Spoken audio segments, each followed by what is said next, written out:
in defense of Gal Gadot's Snow White performance. The following contains spoilers for Snow White. Gal Gadot is pretty fun in Snow White as the evil queen, actually. The 2025 remake of Snow White updates a lot of elements of the animated classic for the modern era, including plenty of elements of the titular princess and her love interest. However, one member of the Snow White cast who feels directly reflective of the original film is Gal Gadot's take on the evil queen.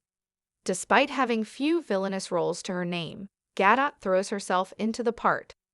The performances in Snow White are the film's best aspect, with Rachel Zegler as the clear standout. However, Gal Gadot's turn as the evil queen has not been as widely acclaimed. She's been heavily criticized for her performance, including the overall quality of Snow White's new song, All Is Fair. Despite the consensus forming against Gadot's work in the live-action remake with her first villain role, it's not entirely fair.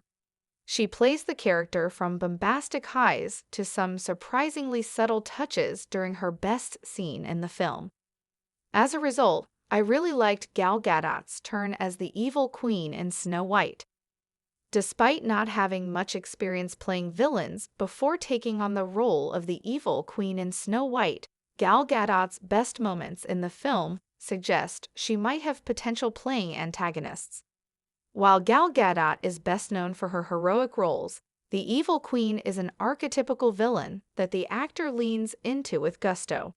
The queen has a certain amount of presence that commands the attention in several scenes, such as her courtship of the Good King or the final confrontation with Snow.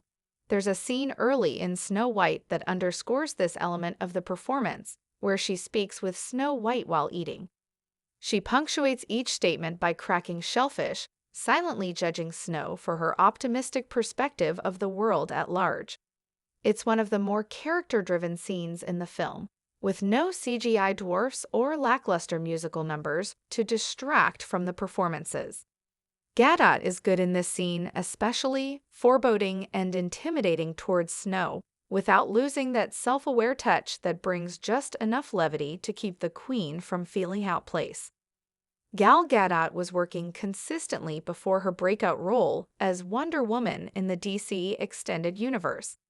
Since then, Gadot has cemented her place in Hollywood as an action star, taking her experience from the Fast and the Furious franchise to separate vehicles like Heart of Stone and Red Notice.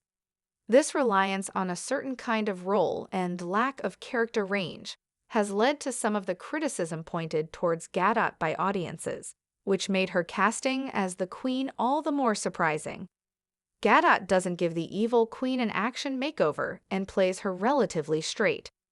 She embraces the big theatrical elements of the character, especially during her musical number All Is Fair.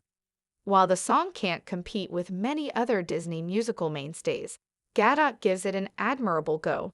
She leans into the darker aspects of the character when she transforms into the Hag, with her murderous but silent glee at Snow falling for her trap, giving her a genuine sense of menace.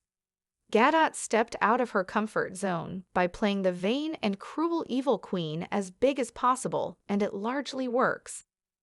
Gal Gadot's best moments in Snow White indicate that she has some good villainous performances in her, suggesting that she should flex her creative wings and take on those kinds of roles more often.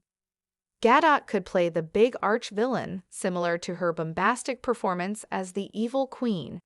Coupled with her experience in action films like Wonder Woman, this suggests that Gadot could be a compelling villain in a big blockbuster movie opposite a new hero.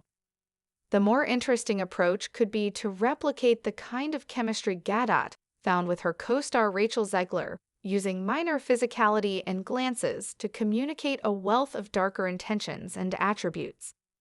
It would definitely help expand her acting repertoire and push her beyond the action typecasting she's often perceived of suffering from. Given the right on-screen collaborators and a story that plays to her strengths, Gal Gadot could be a lot of fun in a villainous role that builds on the potential she shows as the evil queen in Snow White.